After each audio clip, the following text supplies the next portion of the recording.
Bismillahirrahmanirrahim. Dear students, Assalamu alaikum warahmatullahi wabarakatuh. How are you bachcho? I hope you are doing good by the grace of Almighty Allah. This is your English teacher from Government Middle School Vangam. It's class 5th. Today we are going to answer the questions that are at the end of your lesson, The Prodigal Son. You please go to page number 63.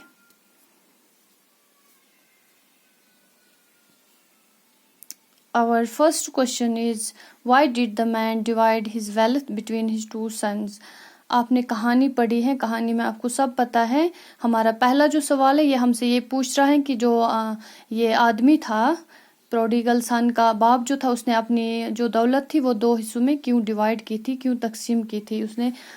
تو اس کا answer ہے the man divided his wealth between his 2 sons because his younger son demanded early division of property. اس آدمی نے اس لیے اپنی property کو 2 حصوں میں بانٹ دیا کیونکہ اس کا جو چھوٹا بیٹا تھا اس نے پہلے اس سے اپنا حصہ مانگ لیا. وہ چونکہ وفادار نہیں تھا، فرما بردار نہیں تھا، تو اس کو پہلے ہی اپنی پراپرٹی کا حصہ چاہیے تھا، تو اس لیے اپنے باپ نے اس کو پراپرٹی دے دی. اس کے کہنے پہ اس کے باپ نے ان کو 2 حصوں میں تقسیم کیا. ہمارا دوسرا سوال ہے why did the younger son hire himself to some one.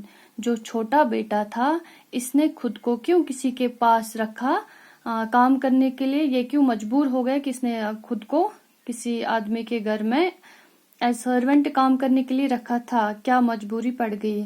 کیونکہ آپ کو پتہ ہی ہے، کیونکہ اس نے اپنے باپ سے ساری دولت اپنے حصے کی لی، پھر وہ بیچ کے اس نے عیاشی کی، اس نے گیمبلنگ کی، وہ سارا پیسہ اس کا ختم ہو گیا، پھر وہ مجبور ہو گیا کسی کے گھر میں کام کرنے کے لیے. اس کا جواب ہم دیکھتے ہیں کیا ہے.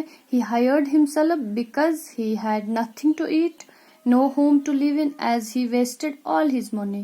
اس نے اس لیے اب خود کو کسی کے پاس رکھا کام کرنے کے لیے کیونکہ اس کے پاس کھانے کے لیے کچھ نہیں تھا، اس کا گھر رہنے کے لیے کوئی جگہ نہیں تھی، کیونکہ اس نے سارے پیسے ختم کیے تھے، ضائع کیے تھے اپنی عیاشی میں. ہمارا تیسرا سوال ہے why did the younger son decide to tell his father. What did the younger son decide to tell his father. جو اس چھوٹے بیٹے نے جو گھر سے بھاگ گیا تھا، جو گھر سے نکلا تھا، کسی دوسرے ملک میں گیا تھا، اس نے پھر کیا سوچا کہ میں اپنے باپ سے کیا کہوں گا. He decided to go to his father and said treat me as one of your hired man. اس نے یہ سوچا کہ میں اپنے باپ کے پاس جاؤں گا، اس سے یہ کہوں گی کہ آپ بھی مجھے اپنے مزدوروں کے ساتھ گن لو، ان کی طرح مجھے بھی ایک ایز ہائرڈ مین آپ بھی سمجھ لو، مجھے بھی ایک مزدور سمجھ کے اپنے گھر میں جگہ دو. ہمارا چوتھا کوشچن ہے how was the prodigal son received by his father. جب یہ جو پروڈیگل سن تھا، یہ اس کو گھر میں کیسے، جب یہ واپس آیا، جب یہ واپس پہنچا تو اس کو کیسے استقبال تھا گھر میں، کیسے اس کو گھر والوں نے استقبال کیا؟ اس کا آنسر ہے the elder son he was received with great honor and his father arranged the feast on his son's arrival. اس کو بڑے آنر کے ساتھ، عزت کے ساتھ ریسیو کیا گیا گھر والوں نے، اور اس کے باپ نے ایک اچھی دعوت کا اہتمام بھی کیا جب اس کا چھوٹا بیٹا گھر آیا. ہمارا fifth question is why was the elder son angry. یہ جو بڑا بیٹا تھا اس کو غصہ کس بات پہ آ گیا؟ The elder son said to his father I have always obeyed you and you have never given me so much as a kid to enjoy, and the son who destroyed everything was given such as honor. میں نے آپ کی بڑے بیٹے کو اس لیے غصہ آیا، اس نے اپنے باپ سے کہا کہ میں نے ہمیشہ آپ کی فرما برداری کی ہے، میں نے ہمیشہ آپ کا مانا ہے، لیکن میرے لیے آج تک آپ نے ایسا کچھ نہیں کیا جب میں کہ میں جس سے میں خوش ہو جاتا. لیکن جو چھوٹا بیٹا آپ نے، جس نے آپ کا سارا تباہ کر دیا، برباد کر دیا، اس کے لیے آپ کو ایک دعوت رکھے گی، اس کو اپنی عزت کے ساتھ آپ نے ایسا دعوت کی، تو میرے لیے کیوں نہیں؟ اس کو اس بات پہ غصہ تھا. Why was the family bound to make میری.